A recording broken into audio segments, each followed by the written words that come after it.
Hello everybody and welcome back to SCR11 Universe. My name is Jitch and this is Monday Night Raw Post-Draft Edition.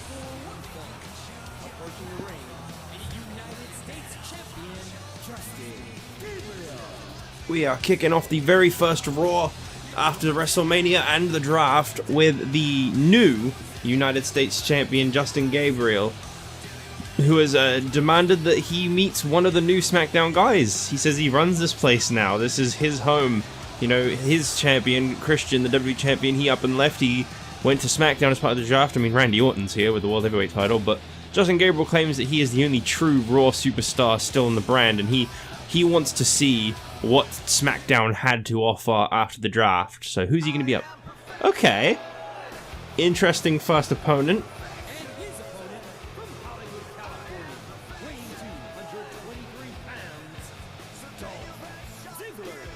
Dolph Ziggler, part of the 2010 draft that just happened after a week away from action following WrestleMania. We are back on the circuit, and Dolph Ziggler looks like he's going to be the first guy to try and take on the United States Champion Justin Gabriel in non-title competition. We're going to be seeing a lot of new faces here on Raw and obviously over on SmackDown as well. The draft has officially taken place. The superstars of each show have been shaken up quite a bit, especially SmackDown. It's going to be a completely different landscape over there. They were really starting to lose a lot of faces, and I believe we're going to be starting things off real big here tonight on Raw, as we're going to be looking forward to a new contender being named for Randy Orton in the World Heavyweight Championship, as his former contender, The Undertaker, the former World Heavyweight Champion, not only not do a rematch because he never got a successful title defense, but also not do a rematch because The Undertaker remained on SmackDown, and the former WWE Champion, who could then, you know, potentially step up and say, hey, I deserve a shot, Shawn Michaels, well, A, he never got a successful title defense in either, so he's not actually owed a title rematch, just like Undertaker, but B, Shawn Michaels just as well went over to SmackDown, and the champion that came before Shawn Michaels, Triple H, also on SmackDown. No one really has that legitimate of a claim to Randy Orton in the World Heavyweight Championship right now. It's quite interesting to see Dolph Ziggler take control of Justin Gabriel like this from the early goings. I don't really think that Gabriel was expecting this, hence why he came out first for the first time in weeks. We actually saw Justin Gabriel come out and respect the rules. He's expecting some nobody from SmackDown who had never made a name for himself to come out. And I mean, in a way, you know, no disrespect to Dolph Ziggler, but he did get that, because Dolph Ziggler really did not make a name for himself over on SmackDown. He really hadn't done anything, but to accept Justin Gabriel's challenge and beat the United States Champion tonight would surely look at Gabriel being in contention for the United States Championship down the line. Gabriel's former tag team partner David Otunga has remained here on Raw as part of the draft. However, their former leader, David Otunga, I literally just said. Their former leader, Wade Barrett, is officially a part of the SmackDown roster now, so he is separated from both these two. There is no chance of a Nexus reformation, not that I think there was going to be one. But Barrett's not going to be too happy that he doesn't get a US title rematch, that's for sure. Dragon Sleeper locked in on Justin Gabriel. Dolph Ziggler's actually trying to get a quick submission victory. No joy there. I want to mention something that I've only just recently noticed. I was getting WWE 12 already, because that's, you know, a month away in universe time. Who knows how long that actually is, but it's a month away in the universe calendar until we start WWE 12, and I've now gotten the rosters all ready and everything, and I've downloaded all the DLC and stuff. I'm switching back to Xbox, as I said I was going to, because I already own all the DLC, which means that anything that's been delisted doesn't matter. I already have it. But there is one problem. I had uninstalled everything to do with WWE 12, as I had every other wrestling game on 360, obviously, because I didn't have them anymore.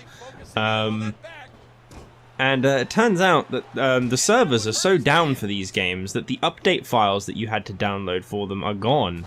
You can't actually, I don't think you can download the patches anymore. So any glitches that these games had when they first came out, I gotta work with those. Good thing they never fixed the one count glitch in W13 anyway, right guys? All them 1 counts, them beautiful, beautiful 1 count. If you got anything higher than a 1 count, you knew you'd won the match. Or that someone else was playing the other character.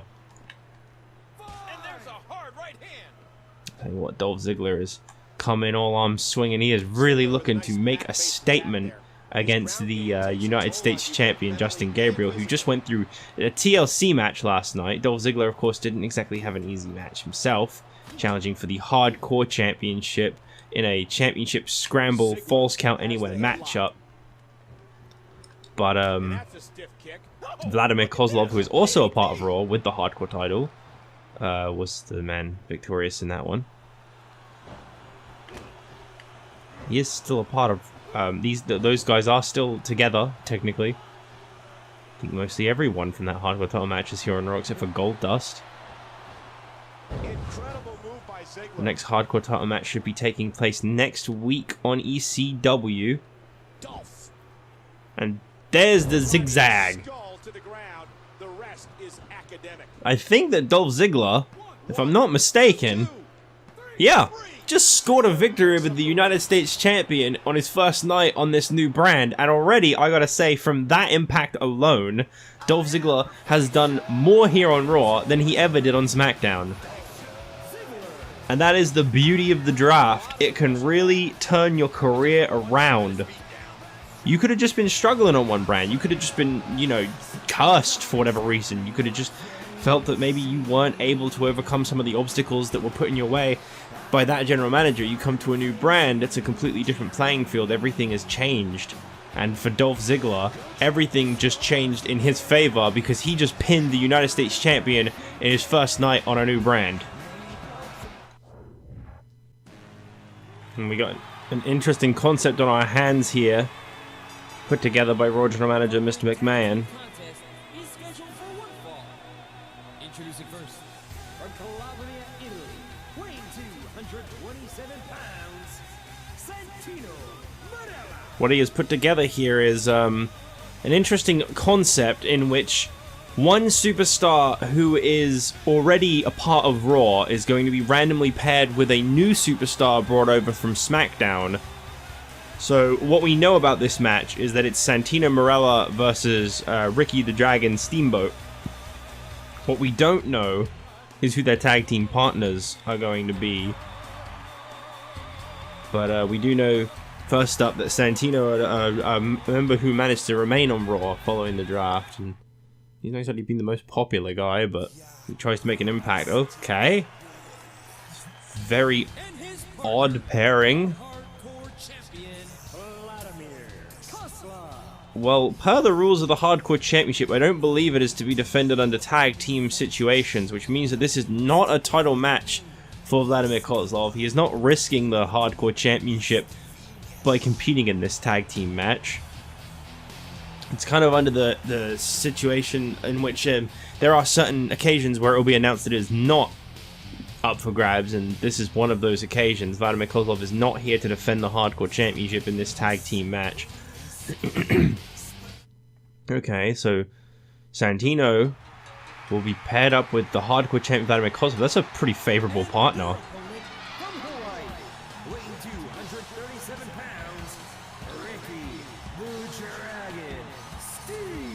And here's an incredibly underutilized part of Monday nights.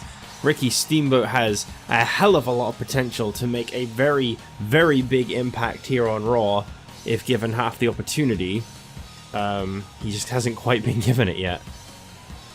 But here tonight he's going to go toe-to-toe with Santino and Vladimir Kozlov, and he's going to hope for a pretty damn good partner if he's going to be able to overcome Vladimir Kozlov alone. I don't have much to say about Santino, but Kozlov is quite an intimidating opponent, that's for sure.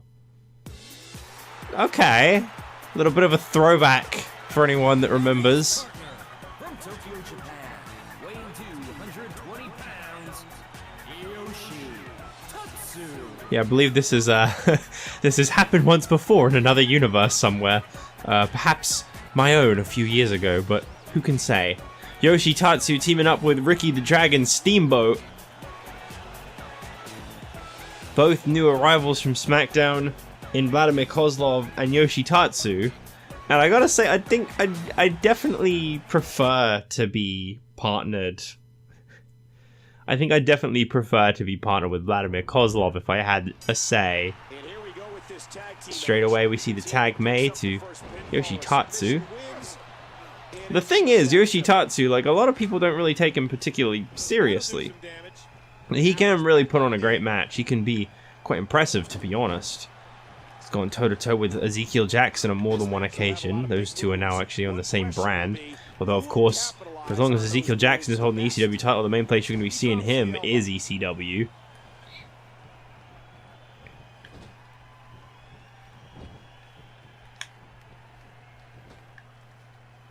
Here we go, tag made. Ricky Steamboat going to come off the top. Yep. Very interesting to see if Santino is able to ever tag out to Vladimir Kozlov and how much of a favor that plays. Right now, Santino is not looking too good.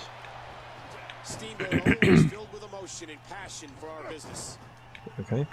Well, as I mentioned before, we are looking to broaden out the tag team divisions on both SmackDown and Raw, as both tag teams came out of the draft with a total of, both divisions came out of the draft with a total of 3 teams per brand. So obviously the goal here is to try and find people that are compatible with each other and perhaps form some brand new tag teams.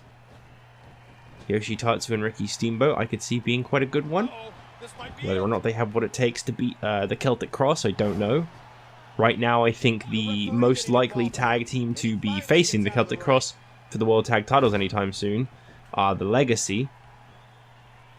You got the combination of Cody Rhodes and Ted DiBiase just lying in wait for their opportunity at Tag Team Championship Gold. Uh-oh. Well, this isn't going to be good for Tatsu. That is a very big man right there. That was a hell of a takedown. This could be quite the favorable partner for Santino Marella to rely on to actually get his first ever victory. You know, Santino has very, very confusingly gone toe-to-toe with Kane and Batista and managed to put on a fight before. I don't know why. I don't agree with it, but it happened, and I won't deny it. So he's obviously got a little something in him.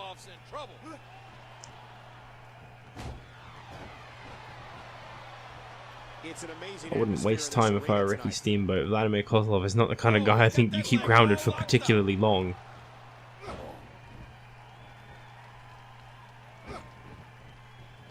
I think the departure of the Hart Dynasty, the fact that David Hart Smith has decided not to re-sign his contract and that he is now officially finished, I think that's probably the biggest hit that the Raw Tag Team division could have had. You had such a natural and compatible tag team in the Hart Dynasty, and you're never going to get one like that again, for, well, at least not for a very long time. They came into this business as a tag team and they stuck together until Hart decided not to, or David Hart Smith that is, decided not to remain on this brand. I'm sure that came as quite a shock to Tyson Kidd, who I think was, yeah, he was also separated from the other part of the Hart Dynasty, Natalia, who has gone to SmackDown. Tyson Kidd is left on his own here on Raw, and it should be interesting to see if he decides to go for singles competition or goes down the tag route again. And if he does go down the tag route, who's he going to work with?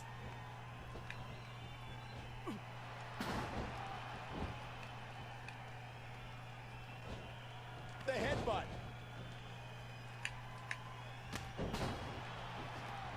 Ricky the Dragon Steamboat looking alright right now. Oh, Santino. Okay, I won't deny that was very smart by Santino Marella to be right there to make sure that Ricky Steamboat was taken off that corner. Good teamwork as Kozlov continues to handle this tag match by himself. Uh-oh. We've seen this before. Isn't he call it like the Iron Curtain or something? Kozlov wasted an opportunity there. He decided that he wasn't quite done with Ricky Steamboat. That was a Bad choice in my opinion. Should have gone for the pin when he had the chance.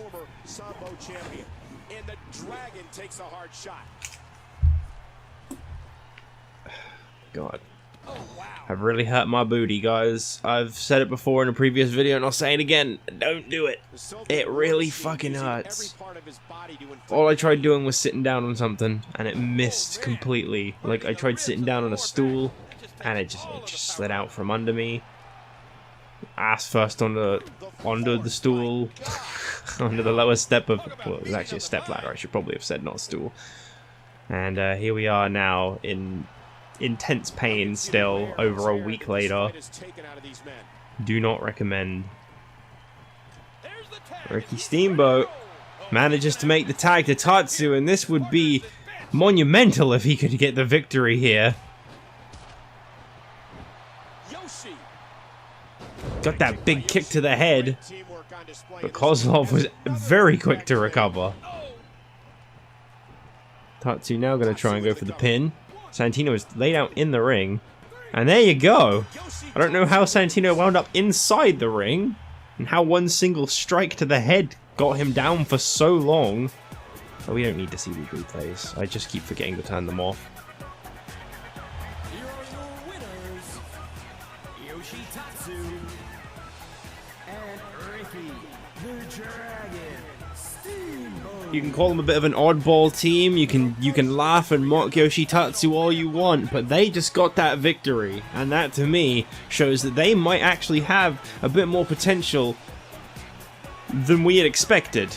You know, you look at Tatsu, you hear the music, you think he's a little silly, you think he's a little harmless, but that guy right there just pinned the hardcore champion with one big boot and a couple extra moves afterwards, because for some reason KOZLOV reversed the pin attempt. Can't wait for that to be taken away. I don't understand why you're able to reverse a pin attempt.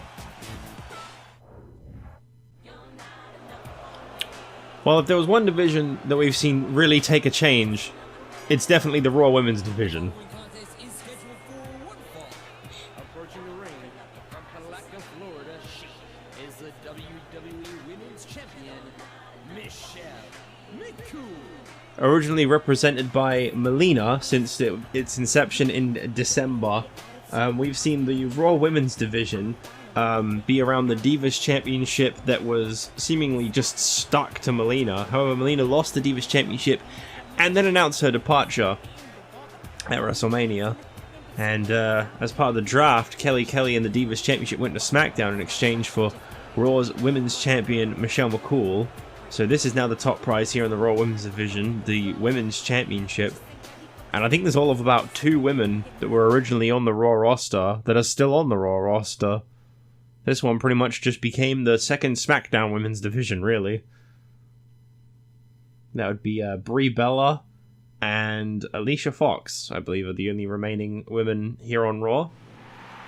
So we're going to be seeing some singles competition between 2 former SmackDown women.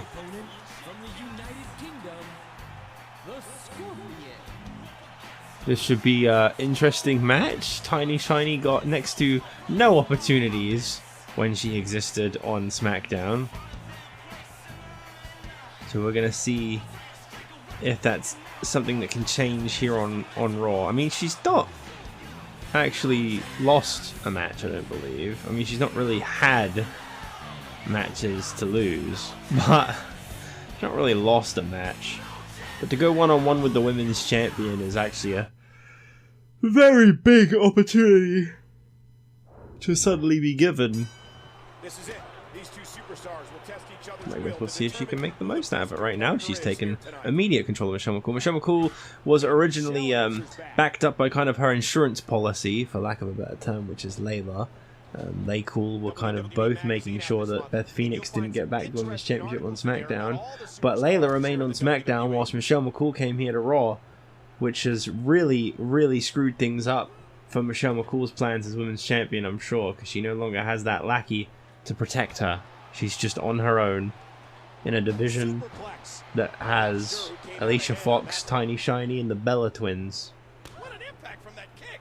This one could definitely use some beefing out. Oh, and that one dazed her. Unfortunately, we have lost a lot of women in the last few months.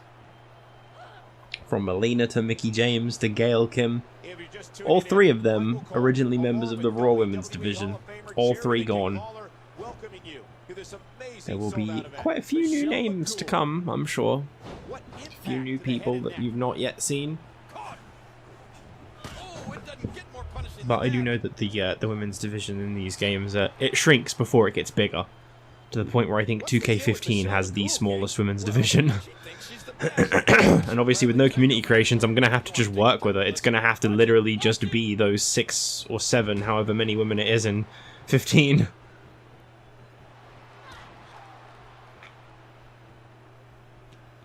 I think it's just like, it's a little awkward when like a division is made up of a tag team as well. Because, you know, you've got the Raw Women's division. And you've got Michelle McCool, you've got Tiny Shiny, you've got Alicia Fox. But the other two are the Bella Twins. And they're like, they're kind of one person, really. You know, there's no real point in trying to separate them. They're kind of the same, so you just kind of look at them and go, well, I don't think Michelle McCool's going to be losing that women's title anytime soon unless Tiny Shiny beats her. I mean, Alicia Fox has shown some potential, I guess. She beat Kelly last week on Raw. Or last time on Raw. It was actually 2 weeks ago on Raw. Yeah, she beat Kelly, who then went on to become Divas Champion. So, I mean, she's obviously got some potential in her. As per the rules of Tiny Shiny and Nemesis, I don't play their matches. What happens with them is down to what the game decides happens with them. If Tiny Shiny or Nemesis ever become a contender for a title, it's only because the game made them believable as a contender for the championship. I just don't want to play favorites with creations that are of my own. Other than Deny Fault, I'll play Deny Fault matches. Deny Fault can have whatever he wants. Just wish the Twitter would come back, man. Oh, great Kali. Rolling out of harm's way. Smart strategy there. Michelle McCool. Not looking too good at the moment, to be honest. Really seems to be struggling to get any kind of momentum against Tiny Shiny.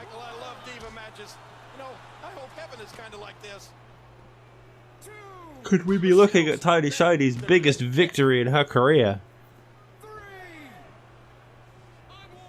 Michelle McCool was able to delay it a little bit so far. Still to come in our main event tonight, we are going to be seeing some big-time one-on-one matches here on Raw in coming weeks, as we are going to take 6 of the very... No, sorry, that's not a good number for that. What am I saying? 8 of the very best here on Raw, and they are going to be competing in a miniature tournament over the coming weeks, just like we saw over on ECW to determine a contender. We are going to be having quarter-final matches, a little more regularly, admittedly, than what we've got at the moment, because I've just realised that's not gonna last very long. Maybe it should just be 4 of the top guys from Raw, actually. Yeah, okay, never mind what I said. We're gonna have 4 of the top guys from Raw. We're gonna have a one-on-one match this week between an original Raw top star and a new Raw top star, and we're gonna have another one next week, and then the 2 winners are gonna go one-on-one 2 weeks from now in a contenders match to determine who will be Randy Orton's first ever challenger for the World Heavyweight title at Extreme Rules. I'll tell you, if there's one name that I know will definitely be at the top of the rankings when it comes to the World Heavyweight Championship right now, though, it's going to have to be Batista. Yes, he took a pinfall loss to Christian. Yes, he did not come out with the WWE title at WrestleMania. But it's got to be Batista. He has been on fire, and I think he could probably take down all 3 members of the Legacy by himself, should he see fit. So I think that's going to be an interesting one when we get down to it, because you know Batista's going to be in it. One superstar who is in fact the #1 guy on Raw right now, but will not be in any of the tournament, is Jack Swagger. As he is currently Mr. Money in the Bank, he will not be involved in any contenders matches to do with any championships at this current point in time until that briefcase is out of his hands. Until then, Jack Swagger will only be able to perform in non-title matches. Unless, of course, it is lesser than the World Championship. He can still go for the United States title, he can still go for the Hardcore title, and he can still go for the Tag Team titles. But Jack Swagger is completely banned from any involvement with the World Championship, because it's unfair to others. You know, if he was to win the World Title Contenders Tournament and lose to Randy Orton, he could cash in his Money in the Bank briefcase, get a rematch, which kind of jump cuts him in front of everyone else. Again, despite the fact that he failed one time. Same as if he was to compete in the Contenders Tournament and lose in the first round to someone, but then, despite losing in the first round, he cashes in Money in the Bank after the tournament is over and the champion's been named. It's just disrespectful to everybody else. So Jack Swagger is not to be involved with the World Championship at this current point in time. So he won't be in it, despite being the #1 guy. Just basically just repeating myself saying that over and over and over again. Should be interesting to see who from SmackDown qualifies as top people. Raw, I think, is definitely in a situation right now when you look at its roster where it's definitely going to need to start building some new stars, because Raw is kind of like, it's the future is now kind of deal. You're looking at a lot of lesser used, smaller named talents with just a couple of big names like Batista and Randy Orton. So it should be interesting to see if anyone can make a name for themselves. Because at the moment, when we're speaking about Universe, not actual wrestling, any other company whatsoever, just Universe alone, Edge, CM Punk, not big names. Kane, not actually become that big of a name. I'm actually looking at the roster right now, and in terms of like real life big name wrestlers, that's it. Drew McIntyre wasn't really that big in 2010, don't think. Sheamus was, so I guess you got Sheamus, and he's been quite successful. I guess maybe Sheamus. I do believe that one of the Celtic Cross is actually going to be in the Contenders Tournament. I don't know which one, but I think I do remember seeing one of their names quite high up there. It would make sense if it was Drew McIntyre, because he hasn't actually lost a match yet. So, that should be interesting. I guess we'll see. I think we'll get to some of the bottom contenders this week on Raw, and then the very top ones next week, but I'm not quite sure. I guess I'll just go with whichever match sounds the most appealing to me at the time. I really wish that this match would end, not gonna lie. I'm like actually feeling kind of sad for Michelle McCool because she's just getting annihilated. Tiny Shiny is overpowered.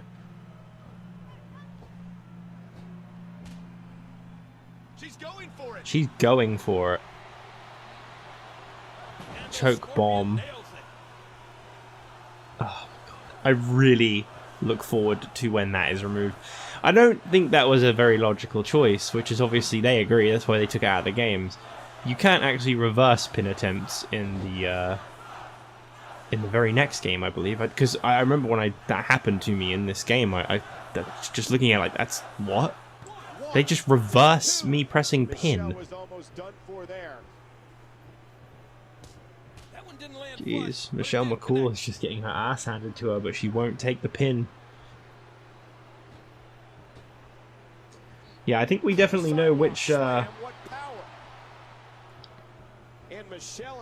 brand got the big names when it comes to the women's division draft. Yeah, you got Alicia Fox, Brie Bella, Michelle McCool, Nikki Bella, and Tiny Shiny here on Raw. No one knows who Tiny Shiny is. She could be fantastic, but she's not real.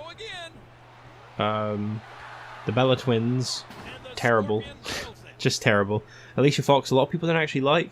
Michelle McCool, I think people do say, is a pretty great one. However, I think she's just lost. Yes, she has. Well, I think we've just got a new contender for the Women's Championship. I might need to turn down her strength a little bit, but I don't know, because my goodness, that was one-sided. That was very, very one-sided. SmackDown's got Beth Phoenix, Eve, Kelly Kelly, Layla, Maurice, and Natalia. I've heard people say that they like Maurice and Kelly Kelly, and Eve's okay, and Layla's alright. You know, when it comes to wrestling, people seem to like Natalia, but there seems to be something about her that people don't like. And Beth Phoenix, I think people really liked when she was around. I don't know. I think SmackDown definitely got the better end there of the whole draft in general. But we'll see. We've got our main event up next. It's the first of 2 semi-final matches in a contenders tournament to determine who will face Randy Orton at Extreme Rules. Well, it's here. CM Punk up first, still wearing that mask. Approaching the ring, and she's weighing 222 pounds.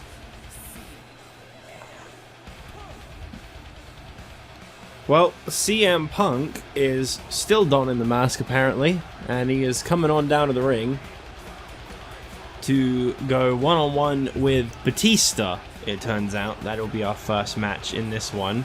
Next week on Raw in the main event, it will be Edge versus Sheamus to determine who advances. Sheamus may be looking to become the first ever World Heavyweight World Tag Team Champion.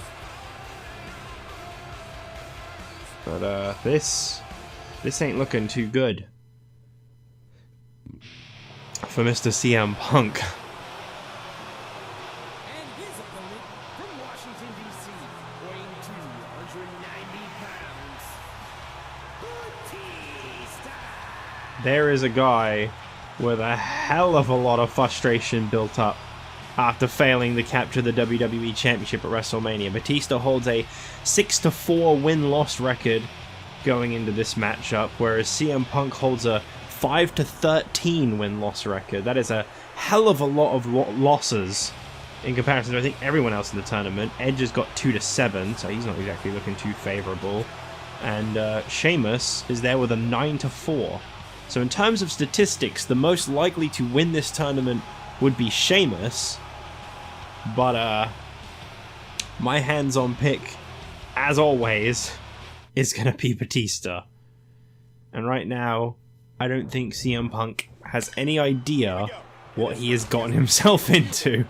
CM Punk is no longer with Luke Gallows. There's obviously some kind of reason he's still wearing that mask. The contract that he signed off to with Rey Mysterio said that he was never to show his face. Well, he wasn't to show his face on SmackDown. Not never, just that he wasn't to show his face on SmackDown. Now that he's left SmackDown, I'm sure that contract's void, which means that if he was to go back to SmackDown, he could again. Why he's still wearing the mask, I'm not entirely sure at this point in time.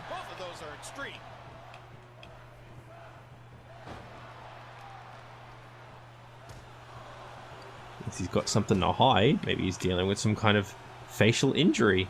Maybe he had a really bad haircut. Who knows? I'll tell you what though, I think I'm gonna be the guy to say it.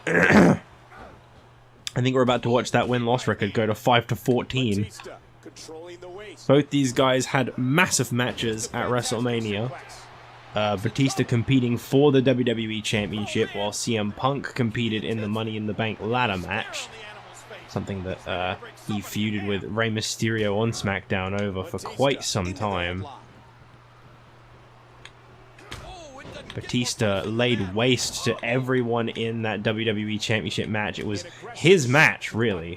But Christian was able to just get out of the Batista bomb in time to reverse it into a pin for the victory. And it was really just that suddenness of that pinfall that I think got Batista in the end. And obviously Batista is really not wasting any time when it comes to CM Punk. He just wants to get this over with and get that world title around his waist already.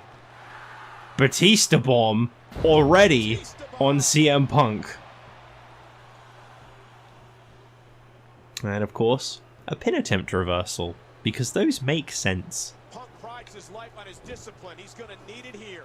Oh, very big German suplex there. That was very slow. Oh, wow. CM Punk told me earlier tonight that he has 0 chance of losing this match. Well, that might be the case, but we're going to have the match anyway. Just to It was really, really rough for CM Punk, I gotta say. Just seeing a guy get thrown around, basically. And the animal is all fired up.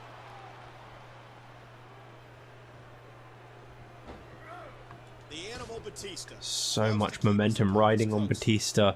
So many times at this point in time where he has really been the winner of the World Championship match. You know, Elimination Chamber was no different. He really was the outstanding top dog within that match.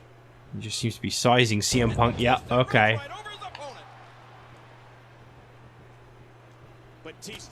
Oh boy. As if one wasn't enough. Absolutely massive Batista bomb connects. And once again, Batista this time actually going in for the pin on CM Punk. And there's number 14 for CM Punk. Another loss for CM Punk, and a very, very easy and destructive victory for Batista.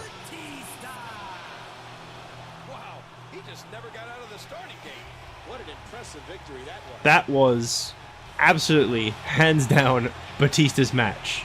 The guy is dealing with a hell of a lot of frustration right now. He wants a world title. He's sick and tired of being screwed out of one. He wants Randy Orton one-on-one at Extreme Rules, and I think he's going to do anything in his power to get that opportunity. And just like that, Batista advances to the finals in 2 weeks, where he'll face either Sheamus or Edge in a #1 contenders match for the W title, but that is it for Raw. So let's have a look at the news, the rankings, and a little preview of ECW that's probably nothing like the show you're going to see. Because those are always fun. I think this is like David Otunga's theme or something. Only for another month, then he gets his own song. Okay, so in terms of news, Santino Marella and Ricky Steamboat are now enemies, and Ricky Steamboat and Tatsu's friendship has gotten even stronger. Yes. I'm not gonna go on the tag one, because I actually have some teams I've made in there that I wanted to surprise everyone with. So I'm not going to go on that one, because that will spoil things. In terms of this, Tiny Shiny is not advanced above Alicia Fox, despite the victory. Obviously, Kelly is still being shown as the champion when she's not. It's a little confusing at the moment. Justin Gabriel, in terms of his US title, Vladimir Kozlov has taken a drop, whilst Dolph Ziggler has found himself onto the top 10 with that victory over Gabriel, which makes a hell of a lot of sense, if you ask me. And to do with the WWE Championship, obviously Randy Orton is the #1 contender because he's the World Heavyweight Champion, that's the way it should be. But Batista has surpassed Edge in the rankings, is basically all you need to know. I don't know what it is with this game and CM Punk, but it just won't take him out of the top 5. He has lost so many matches, and he just doesn't drop in the ranks, ever. Ricky Steamboat versus Batista will not be happening on ECW, that is for sure. Yoshitatsu and Kane against the Legacy will definitely not be happening. And Big Show, Goldust, and John Cena in a triple threat also most certainly will not be happening. So what can you expect on ECW this week, you may be wondering? Well, obviously the rosters are a lot smaller at the moment, so you pretty much will be seeing every single person in action every week at this rate. You know, we'll probably see Ezekiel Jackson. I mean, to be honest, I think he might take a week off, actually. You know, he's been on ECW every single week for the last, like, 4 weeks. We've got to find a new contender for him. Perhaps we'll start considering who that could be. Maybe a multi-man match to just quickly determine one or something. I don't know. Either way, I'll have that all figured out, and you'll hear all about it in the next episode. So I'll see you guys then for ECW. Bye-bye.